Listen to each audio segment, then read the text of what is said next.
Hello, good morning दोस्तों। कैसे हैं आप सब? आई होप आप बहुत अच्छे होंगे, अपनी पढ़ाई में व्यस्त होंगे। जैसा कि अपन पढ़ रहे थे कक्षा 9th की बुक से, ये लास्ट टॉपिक है इस बुक का। राजस्थान में जन जागृति और प्रजामंडल आंदोलन। प्रजामंडल आंदोलन हिस्ट्री का सबसे लंबा टॉपिक है ये। ठीक है, तो इसको अपन ने लास्ट में लिया है और ये अपन को 3-4 क्लास में जाके ये कंप्लीट होगा, क्योंकि अपन इसको बारीकी से देखेंगे। हर पॉइंट को ध्यान रखना ज़रूरी है, क्योंकि क्वेश्चन अभी जो आ रहे हैं वो इसी टाइप के क्वेश्चन आ रहे हैं। ठीक है, तो अपन ने इसके सारे टॉपिक्स देख चुके हैं, ये इसका लास्ट टॉपिक है। देखते हैं, चलो देखते हैं। 1857 का प्रथम स्वाधीनता संग्राम सफल नहीं हो पाया, परंतु जनता में नव चेतना जागृत की भावना अवश्य उत्पन्न होगी और इसके निम्नलिखित उत्तरदायी कारण थे। कौन कौन से कारण थे कि जब प्रथम स्वतंत्रता जो आंदोलन था, तो उससे ये नहीं था कि वो सफल हो गया, वो सफल नहीं हुआ, लेकिन उसकी वजह से जनता में जागरूकता आ गई। वो जागरूकता धीरे धीरे धीरे धीरे जन जागृति में फैल गई। ठीक है, और इसके लिए जो कारक निम्नलिखित हैं, देखिए। राजस्थान के सांस्कृतिक एवं ऐतिहासिक वैभव की आत्म अनुभूति जब हिंदी, गुजराती और बांग्ला साहित्यों से राजस्थानी चरित्रों के बारे में हुई, तब जनता अपने प्राचीन गौरव के प्रति सजग हुई। ठीक है, आर्य समाज की शाखाओं ने राजस्थान में स्वतंत्रता के प्रति विचारों को फैलाकर राष्ट्रीय चेतना प्रज्वलित किया। कौन सी शाखा? आर्य समाज की शाखा।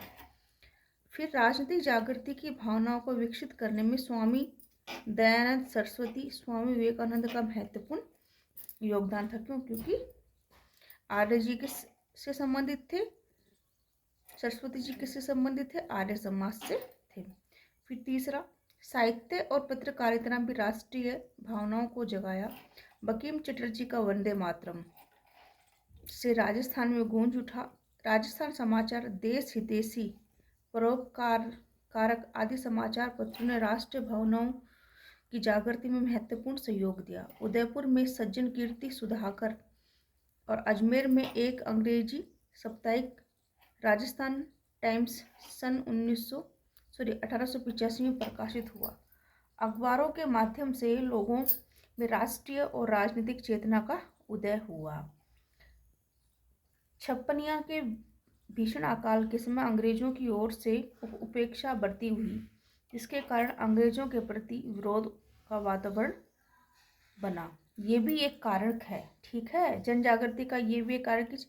जब छप्पनिया का जब अकाल पड़ा था, तो अंग्रेजों की जो नीति थी वो उपेक्षा थी। मतलब उपेक्षा मतलब कि उन्होंने सही बर्ताव नहीं किया था। ठीक है, तो ये भी एक कारण बना है जन जागृति आंदोलन का। ठीक है, फिर है एडवर्ड सप्तम ने राज्यारोहण समारोह के समय उदयपुर के महाराणा फतेह सिंह को आमंत्रित किया। इसमें शामिल होने के लिए उन्होंने दिल्ली प्रस्थान किया। तभी उन्होंने रास्ते में शाहपुरा क्रांतिकारी केसरी सिंह बारट ने चेतावनी चुंगटिया नामक एक रचना भेंट करी, जिसमें उन्हें आत्मसम्मान की भावना जागी और उन्हें दिल्ली दरबार में शामिल न होने का निश्चय किया। महाराणा के इस कार्य से राजस्थान की जनता में भी एक नव चेतना की लहर दौड़ी। अब देखिए, ये भी एक कारण है जन जागृति का। कौन सा?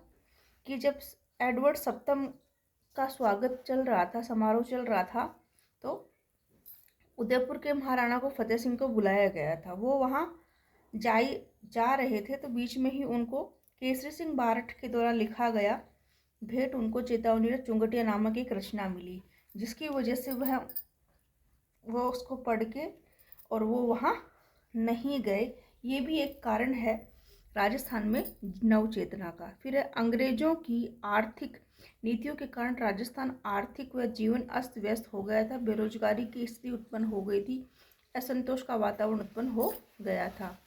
फिर है 1885 ईस्वी में राष्ट्रीय कांग्रेस की स्थापना हुई। 87 में गवर्नमेंट कॉलेज अजमेर के छात्रों ने कांग्रेस कमेटी का गठन किया।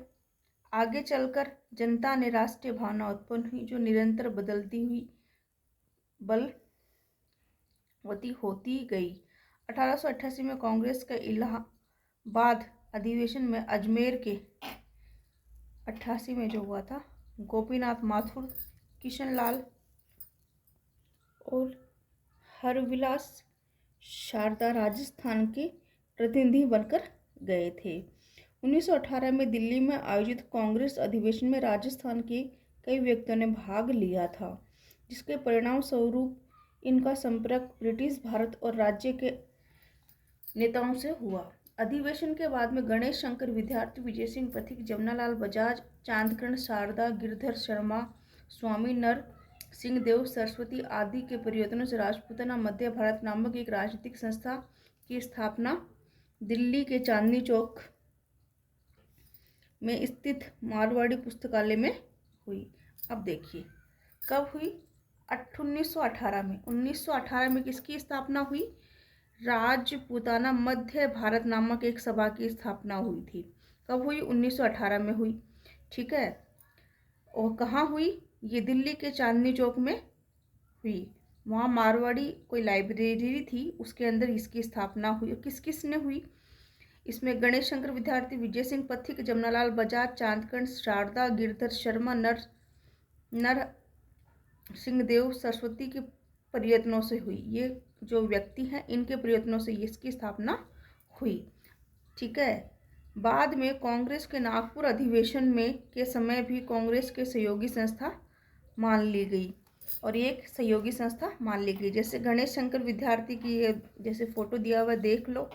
जमनालाल बजाज का ये दिया हुआ है, इसको ध्यान से देखो। अब देखिए नेक्स्ट, राजपूताना मध्य भारत सभा का दूसरा अधिवेशन।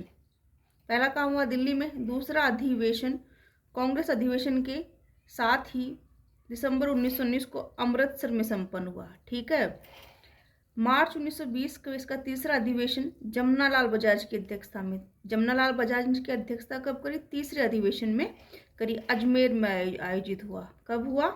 अजमेर में आयोजित हुआ। दिसंबर 1920 में सभा का चौथा अधिवेशन कहाँ हुआ? नागपुर में हुआ।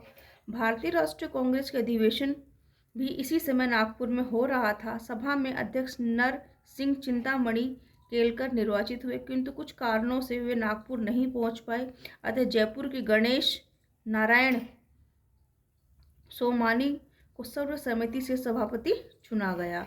अधिवेशन में एक प्रदर्शनी भी लगाई गई, जिसमें राजस्थान के कृषकों की दयनीय स्थिति दर्शाई गई थी। ठीक है, एक वहाँ पे एक प्रदर्शनी लगाई थी जिसमें क्या दर्शाया गया था? उसमें राजस्थान के कृषकों की स्थिति दर्शाई गई थी।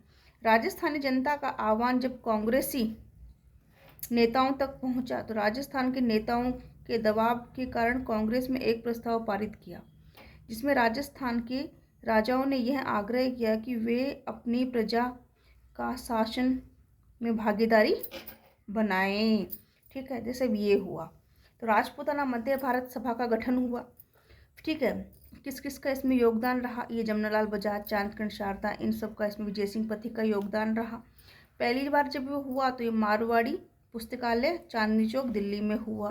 ठीक है, दूसरा इसका अधिवेशन कहाँ हुआ? मध्य भारत का दूसरा अधिवेशन हुआ। ठीक है, अमृतसर में हुआ। तीसरा अधिवेशन इसका कहाँ हुआ? अजमेर में हुआ, जिसकी अध्यक्षता किसने करी थी? जमनालाल बजाज ने करी थी। चौथा अधिवेशन नागपुर में हुआ। ठीक है, जो नागपुर का चौथा अधिवेशन था, तो उसके जो अध्यक्ष थे वो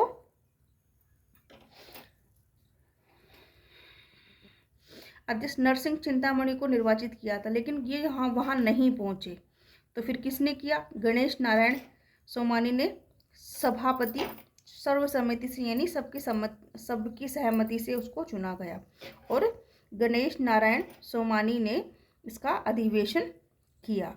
और उसी अधिवेशन में एक दर्शनी लगाई गई थी, या एक पोइट्री लगाई गई थी, जिसमें क्या था? उसमें था कि राजस्थान के कृषकों की स्थिति को दर्शाया गया था। और अपन इसकी नेक्स्ट क्लास देखेंगे कल।